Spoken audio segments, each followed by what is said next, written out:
Iyer studio by विशाल उगले में आपका स्वागत है। अच्छा, कभी सोचा है कि हमारा दिल एक एकदम सटीक रिदम में, एक लय में कैसे धड़कता रहता है? तो आज हम दिल के ही अंदर के इलेक्ट्रिकल हाईवे की एक मजेदार यात्रा पर निकलने वाले हैं। वो सिस्टम जो हमारी हर एक धड़कन को कंट्रोल करता है। हाँ, तो जैसा मैंने कहा, हमारे दिल में ना कुछ खास इलेक्ट्रिकल रास्ते बने हुए हैं। इसे आप एक हाईवे की तरह समझ सकते हैं, जो हर एक धड़कन के सिग्नल को रास्ता दिखाता है। तो चलिए इसमें थोड़ा और अंदर चलते हैं। तो ये रहा हमारी इस यात्रा का मैप।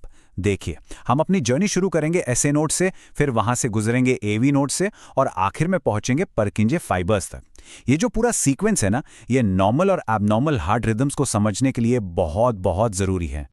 तो चलिए, देर किस बात की, अपनी यात्रा शुरू करते हैं उस पहली चिंगारी से, वो स्टार्टिंग स्पार्क जिसे हम कहते हैं साइनो एट्रियल या एसए नोड। यही है हमारे दिल का नेचुरल कमांड सेंटर। अब ये एसए नोड है क्या? असल में ये कुछ स्पेशल सेल्स का एक छोटा सा गुच्छा है, जो हमारे राइट एट्रियम यानी दाहिने आलिंद की पिछली दीवार पर मौजूद होता है। और इसी को, जी हाँ, इसी को दिल का नेचुरल पेसमेकर भी कहते हैं। लेकिन सवाल यह है कि इसे नेचुरल पेसमेकर कहते क्यों हैं? आखिर इसे ये बॉस वाला स्टेटस मिला कैसे? इसका जो प्रिंसिपल है ना, वो बड़ा ही दिलचस्प है। देखिए, ऐसे नोड 60 से 100 बीट्स प्रति मिनट की रफ्तार से फायर करता है, जो कि सबसे तेज है। और दिल में नियम सीधा सा है, भाई जो सबसे तेज फायर करेगा, दिल का कंट्रोल उसी के हाथ में होगा। तो बस इसीलिए एक नॉर्मल दिल में ऐसे नोड ही असली बॉस होता है। अच्छा, तो जब एसए नोड फायर करता है, तब होता क्या है? होता यह है कि एक डीपोलराइजेशन की वेव, एक लहर सी शुरू होती है, और ये लहर दोनों एट्रिया में फैल जाती है। बिल्कुल वैसे ही जैसे शांत तालाब में पत्थर फेंको तो लहरें फैलती है ना, ठीक वैसे ही। फिर ये इंपल्स, ये सिग्नल इंटरनोडल पाथवे के जरिए पहुंचता है एवी नोड तक, और इसी वजह से एट्रिया सिकुड़ते हैं, जिससे होता है एट्रियल किक। तो अब हमारा जो सिग्नल है वो इस इलेक्ट्रिकल हाईवे पर अपने अगले जरूरी स्टॉप पर पहुंचता है, और वो है एट्रियोवेंट्रिकुलर या एवी नोड। इसको हम दिल का डिले स्टेशन भी कह सकते हैं। बड़ा मजेदार है ये। अब ये जो एवी नोड है ना, इसके दो बहुत ही जरूरी काम हैं। पहला तो है डिले करना, मतलब ये आने वाले इंपल्स को थोड़ा धीमा कर देता है। क्यों? ताकि वेंट्रिकल्स के फायर करने से पहले एट्रिया को पूरी तरह सिकुड़ने का टाइम मिल जाए। और दूसरा काम है कंडक्ट करना, मतलब उस इंपल्स को आगे वेंट्रिकल्स तक पहुंचा देना। तो एक बात साफ है, ये जो डिले है ये बहुत क्रिटिकल है। सोचिए, अगर ये डिले हो ही ना, तो एट्रिया और वेंट्रिकल्स एक साथ कंट्रैक्ट कर जाएंगे और खून ठीक से पंप ही नहीं हो पाएगा। तो ये डिले एक तरह से कंट्रोल्ड केओस को रोकता है। ठीक है, तो इस डिले स्टेशन से गुजरने के बाद हमारी यात्रा इस हाईवे के आखिरी हिस्सों से होते हुए नीचे वेंट्रिकल्स की तरफ जाती है।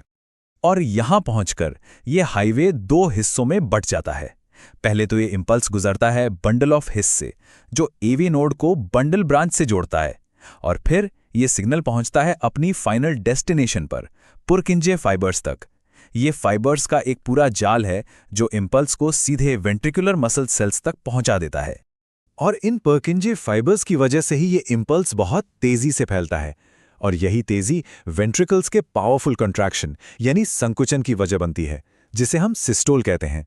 और बस इसी से खून हमारे पूरे शरीर में पंप हो जाता है। लेकिन एक मिनट, क्या होगा अगर ये जो प्राइमरी सिस्टम है यही फेल हो जाए? यहीं पर हमारे दिल की इंटेलिजेंस, उसकी बुद्धिमत्ता सामने आती है। जी हां, इसके पास एक जबरदस्त बैकअप प्लान भी है। तो सवाल ये उठता है कि अगर बॉस ही फेल हो जाए, मतलब अगर ऐसे नोड काम करना ही बंद कर दे, तो फिर क्या होगा? देखिए, दिल के अंदर एक पेसमेकर हायरार्की बनी हुई है, मतलब एक के बाद एक लेवल। अगर प्राइमरी पेसमेकर यानी हमारा एसए नोड फेल हो जाता है, तो पहला बैकअप एवी जंक्शन जिम्मेदारी संभाल लेता है। और अगर मान लीजिए वो भी फेल हो जाए, तो आखिरी सहारे के तौर पर दूसरा बैकअप यानी पुरकिंजे फाइबर्स एक्टिवेट हो जाते हैं। जैसा हमने देखा, नॉर्मल कंडीशंस में तो प्राइमरी पेसमेकर यानी एसए नोड 60 से 100 बीट्स प्रति मिनट की रफ्तार से काम करता है।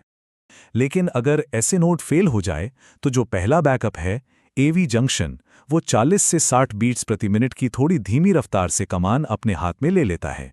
और अगर ऊपर के दोनों ही फेल हो जाएं, तब जो लास्ट रिजॉर्ट है पुरकेंजे फाइबर्स, वो 20 से 40 बीट्स प्रति मिनट की बहुत ही धीमी, एक तरह से कहें तो इमरजेंसी रेट पर काम करना शुरू कर देता है।